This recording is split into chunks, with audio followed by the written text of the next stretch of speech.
सरकार के सभी मंत्रियों के निजी स्टाफ हटाए गए हैं। दिल्ली की रेखा सरकार ने आतिशी सरकार के सभी मंत्रियों के निजी स्टाफ को हटा दिया है। पूर्व सरकारों ने जिन अधिकारियों और कर्मचारियों को दूसरे विभागों में नियुक्त किया था, उनको तुरंत अपने मूल विभागों में रिपोर्ट करने के लिए कहा गया है। रेखा सरकार एक्शन में नजर आ रही है और कल पहले ही दिन कैबिनेट की मीटिंग हुई, कई बड़े फैसले लिए गए। उसके बाद आज पूर्व सरकार के मंत्रियों के स्टाफ हटाए गए हैं। तो बड़ी जानकारी इस वक्त मिल रही है। स्टाफ को अपने मूल विभाग में रिपोर्ट करने का आदेश दिया गया है।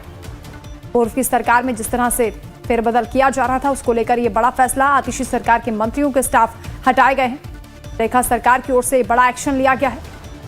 रेखा पहले दिन से ही जब से उन्होंने मुख्यमंत्री पद की कमान संभाली है, फुल फॉर्म में नजर आ रही है। आतिशी सरकार के मंत्रियों के स्टाफ हटाए गए हैं। कर्मचारियों को नई सरकार ने आदेश जारी कर दिया है।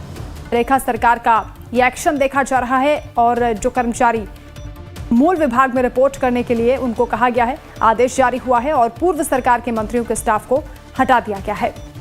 विपक्ष लगातार इससे पहले सवाल उठा रहा था कि मुख्यमंत्री नहीं मिल रहा है, सरकारी कामकाज कैसे होगा, सरकार गठन नहीं हो पा रही है। अब तस्वीर साफ हो गई है। रेखा गुप्ता ने कमान संभाली है, 6 विधायक भी मंत्री बन गए हैं और उसके बाद से ही ताबड़तोड़ एक्शन देखा जा रहा है। आतिशी सरकार के मंत्रियों के स्टाफ को हटाया गया है। रेखा सरकार ने यह बड़ा एक्शन लिया है। कर्मचारियों को नई सरकार ने आदेश जारी कर दिया है कि वो अपने मूल विभाग में वापस लौटें। तो इस वक्त की बड़ी अपडेट सामने आ रही है। नई सरकार की ओर से कर्मचारियों को आदेश मिल गया है। अब उस आदेश का पालन करना होगा। आतिशी सरकार के मंत्रियों के स्टाफ हटाए गए हैं।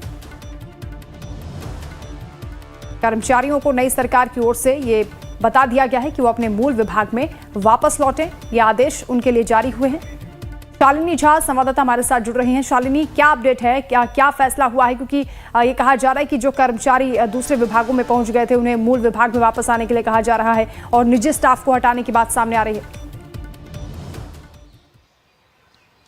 अब बिल्कुल देखिए, अरविंद केजरीवाल मुख्यमंत्री रहे थे और उसके बाद आतिशी ने पदभार संभाला था। ऐसे में जो उनके साथ निजी अधिकारी काम कर रहे थे, उन्हें रेखा सरकार ने अब हटा दिया है। अमूमन होता यही है, जब कोई नई सरकार बनती है, जब कोई नया मुख्यमंत्री बनता है, अगर पार्टी वही है तो उस वक्त निजी अधिकारियों को नहीं हटाया जाता है। चूंकि पार्टी अलग है, नई मुख्यमंत्री ने कल शपथ भी ले लिया है, अपना कार्यभार संभाल लिया है।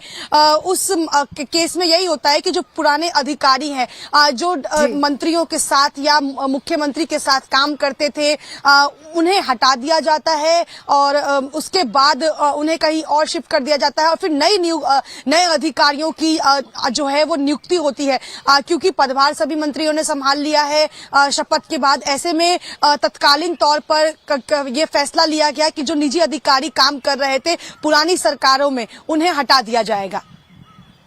बिल्कुल शालिनी, और क्योंकि ये भी कहा था मुख्यमंत्री रेखा गुप्ता ने शपथ लेने से पहले ही कि शीश महल में नहीं रहूंगी, आगे क्या तैयारी चल रही? क्योंकि पहले दिन से वो एक्शन में नजर आ रही। कल वो यमुना घाट पर पहुंच गई थी, तैयारियों की उन्होंने समीक्षा की। जो अभियान साफ सफाई को लेकर चल रहा है उसका निरीक्षण किया। उसके बाद यमुना में उन्होंने आरती भी की और आज ये फैसला भी उन्होंने लिया है।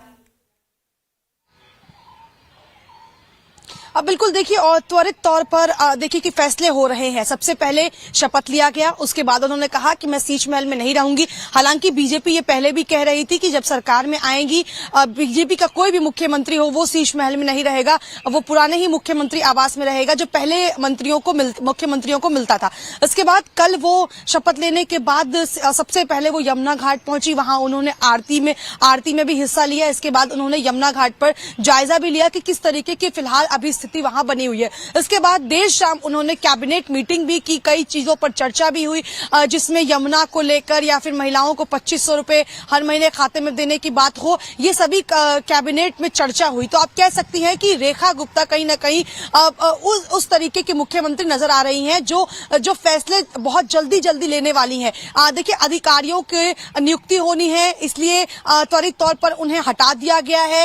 यमुना को लेकर भी वो काफी एक्टिव नजर आ रही हैं। महिलाओं की बात करें तो महिलाओं के खाते में किस तरीके से हर महीने 25,000 जाएंगे और पहली किस्त चूंकि 8 मार्च को वुमेन्स डे पर जानी है, उसके लिए भी कैबिनेट में जो है चर्चा हुई है। तो आप कह सकती हैं कि एक चर्चाओं का दौर और एक फैसलाओं का दौर अब रेखा गुप्ता के आने के बाद से शुरू हो गया है, क्योंकि वो ग्राउंड पर भी काफी ज्यादा एक्टिव नजर आ रही हैं।